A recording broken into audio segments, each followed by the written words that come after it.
નમસ્કાર.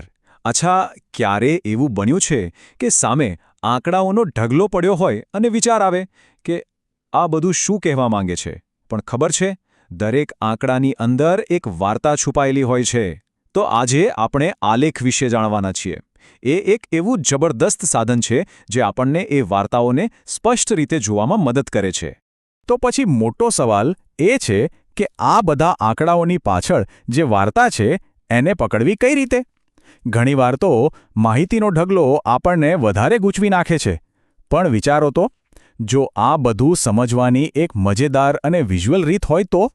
અને એનો જવાબ છે આલેખ.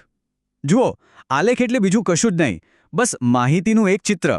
એ ગમે તેવા અઘરા આંકડાઓને એક સરળ વિઝ્યુઅલ રૂપમાં ફેરવી દે છે, જેનાથી આપણને આખી વાર્તા એક જ ઝટકામાં સમજાઈ જાય છે. તો ચાલો આ માહિતીના ચિત્રની દુનિયામાં ઊંડા ઉતરીએ અને સમજીએ કે આ આલેખ આખિર છે શું અને એ કામ કઈ રીતે આવે છે. આપણે કદાચ જેટલું વિચારીએ છીએ ને એના કરતાં પણ વધારે આલેખનો ઉપયોગ કરીએ છીએ. જેમ કે સ્ટુડન્ટ્સના માર્ક્સની સરખામણી કરવી હોય, આખા અઠવાડિયામાં તાપમાનમાં શું ઉતાર ચઢાવ આવ્યો એ જોવું હોય, કે પછી કોઈ કંપનીનું વેચાણ ઉપર જાય છે કે નીચે એ જાણવું હોય, આ બધી જ વસ્તુઓ માટે આલેખ એકદમ બેસ્ટ છે. જુઓ, દરેક ભાષાનું પોતાનું એક ગ્રામર હોય છે, રાઈટ? એના વગર ભાષા સમજાય નહીં. બસ એવી જ રીતે આલેખને બરાબર સમજવા માટે એના અમુક મુખ્ય ભાગો એટલે કે એનું ગ્રામર સમજવું પડે. કોઈ પણ આલેખનો પાયો છે એની બે લાઇન, જેને અક્ષ કહેવાય. જે આડી લાઇન છે એ છે એક્સ અક્ષ અને જે ઊભી છે એ છે વાય અક્ષ. સમજી લો કે આ આખા આલેખનું હાડપિંજર છે જેના પર બધી માહિતી ગોઠવાયેલી હોય છે. અને હા, જ્યાં આ બંને લાઇન ભેગી થાય છે ને એ પોઈન્ટ, એને કહેવાય છે મૂળબિંદુ. આ આપણો સ્ટાર્ટિંગ પોઈન્ટ છે, 0, જ્યાંથી ડેટાની આખી વાર્તા શરૂ થાય છે. હવે આ ભાગ બહુ જ ઇમ્પોર્ટન્ટ છે, માપ એટલે કે સ્કેલ.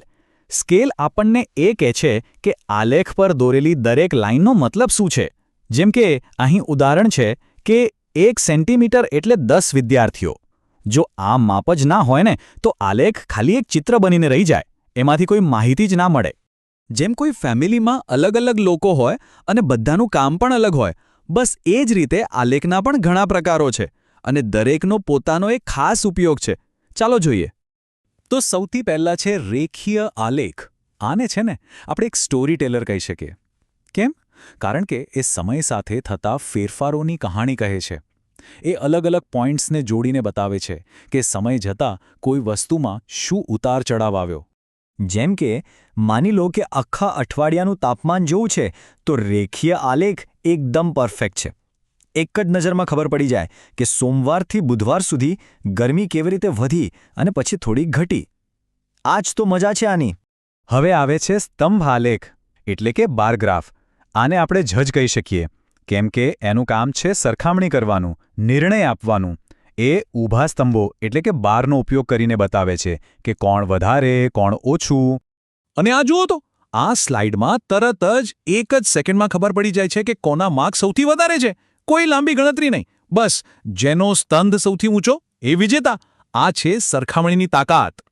અને પછી આપણી પાસે છે વર્તુળ આલેખ, જેને આપણે પાઈ ચાર્ટ પણ કહીએ છીએ. આ છે આપણા બજેટ મેનેજર.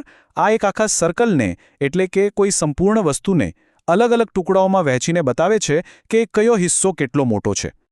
આ ચાર્ટ જુઓ, એક જ ઝટકામાં બતાવી દે છે કે પૈસા ખરેખર ક્યાં જાય છે. બજેટનો સૌથી મોટો ટુકડો કયો છે એ તરત જ દેખાઈ આવે. જેમ કે ખાવા પાછળ વધુ ખર્ચ થાય છે કે ઘરના ભાડા પાછળ. જવાબ એકદમ સામે જ છે. ઓકે, તો આપણે અલગ અલગ પ્રકારના આલેખ તો જોઈ લીધા, પણ સવાલ એ છે કે એને બનાવવો કઈ રીતે? તો ચાલો હવે એ જ જોઈએ કે ડેટામાંથી આલેખ બને છે કેવી રીતે. એમ લાગશે કે આ અઘરું હશે, પણ ના, આલેખ બનાવવો એકદમ સિમ્પલ છે. સૌથી પહેલાં તો ડેટા હોવો જોઈએ, બરાબર? પછી આપણે જે શીખ્યા, એક્સ અને વાય અક્ષ દોરી નાખો. પછી એકદમ જરૂરી વસ્તુ, એક યોગ્ય માપ નક્કી કરો. બસ પછી એ માપ પ્રમાણે તમારા પોઈન્ટ્સ મૂકો અથવા તો સ્તંભ દોરો. અને હા, છેલ્લે પણ સૌથી અગત્યનું, આલેખનું નામ અને એના અક્ષ પર શું છે એ લખવાનું તો ભૂલતા જ નહીં, નહીંતર કોઈને કંઈ સમજ નહીં પડે. ઓકે, આ બધું તો બરાબર છે, પણ સવાલ એ છે કે આ બધું જાણવું કેમ જરૂરી છે? આલેખ શા માટે આટલા મહત્વના છે ચાલો હવે એના ફાયદાઓ પર એક નજર કરીએ. તો ફાયદો શું છે? સીધી વાત છે. આલેખ ગમે તેવી અઘરી માહિતીને એકદમ સહેલી બનાવી દે છે. સરખામણી કરવી હોય તો ચપટીમાં થઈ જાય અને એનાથી આપણો કેટલો બધો સમય બચે છે. પ્લસ એ દેખાવમાં સારા લાગે છે એટલે માહિતી મગજમાં બરાબર બેસી જાય. અને સૌથી મોટી વાત એ આપણને ટ્રેન્ડ સમજવામાં મદદ કરે છે કે વસ્તુઓ કઈ દિશામાં જઈ રહી છે. તો ટૂંકમાં કહીએ તો ક્યારે શું વાપરવું એના માટે આ એક સિમ્પલ ગાઈડ છે. જો અલગ અલગ વસ્તુઓની સરખામણી કરવી હોય તો સીધો સ્તંભ આલેખ વાપરો. સમય સાથેનો ઉતાર ચઢાવ જોવો હોય તો રેખીય આલેખ અને કોઈ એક આખી વસ્તુના ભાગ પાડવા હોય તો વર્તુળ આલેખ સિવાય બીજું કંઈ નહીં. તો હવે આપણે બધા ડેટાની ભાષા થોડી ઘણી તો શીખી ગયા છીએ. હવે જ્યારે પણ આપણી આસપાસ કોઈ આંકડા દેખાય તો એકવાર ઊભા રહીને વિચારજો કે આ આંકડાઓ આપણને કઈ વાર્તા કહેવા માંગે છે.